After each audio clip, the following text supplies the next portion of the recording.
So I finally got around to checking out A24's latest feature, The Green Knight. This movie tells the story of Sir Gawain, the nephew of King Arthur, as he embarks on a journey that will ultimately test his worthiness. So for those of you who don't know, the tale of Sir Gawain is based off of a medieval times poem titled Sir Gawain and the Green Knight. And I have to say, the film follows the source material pretty closely, but in typical A24 fashions, does so in a unique and creative way. I thought the themes in the poem were present in the film, and the writer David Lowery did a great job executing them through various challenges Gawain faces. I also thought the actor Dave Patel did a great job playing this sort of aimless man who is supposed to be of high status. Ultimately, though, the main selling point for this film, in my opinion, are the visuals. The subject matter is pretty dark at times, but the colors and images have this charm about them that completely engulfed me, if I'm being honest. Sometimes I was glad the story was pretty straightforward because it meant I could focus on how stunning this film looked. The cinematography does a great job of putting you right in the middle of this fantasy world, capturing the very essence of what you would imagine in medieval times to kind of look like. We get the perfect blend of practical CG effects to show off this world. With Lowery's direction, we get some of the best looking shots I've seen so far this year.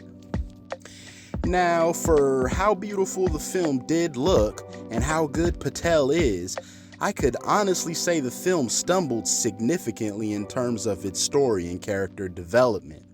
I could care less about the story or the characters, and I think those two aspects are overshadowed tremendously by the visuals. The story is basic, and there is not one character that I felt worthy of rooting for. Patel does great with what he's given, but his character is kind of this one-dimensional asshole, and the side characters just weren't that memorable. The film's setting honestly had more personality than the characters themselves did, and unfortunately that could take some people out of the movie, because I know it did for me. Also, things move really slow in this movie. It's definitely more of a character study. It's just unfortunate that the character we're studying isn't that interesting. So overall, I do think there was more to be desired with The Green Knight from a writing standpoint. The story felt bland and the characters weren't that compelling. But with this in mind, I'd still say it's worthy watching. If there are any film students out there, I imagine this is a film you could draw inspiration from visually, as this is truly one of the best looking things I've seen so far this year. Fantasy writers and or readers, you will easily be transported to a different world, but you may feel like something is missing once you get to that world.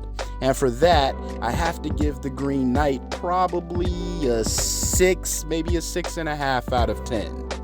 I know A24 stands may torch me for this review, but honestly, I think this film could have been a bit better. What did you guys think? Did you enjoy this, or did you kind of feel like me? Either way, I'd love to hear from you in the comments below. Please don't forget to like and subscribe, as we got more content on the way. Thanks for watching, guys, and I'll catch you soon.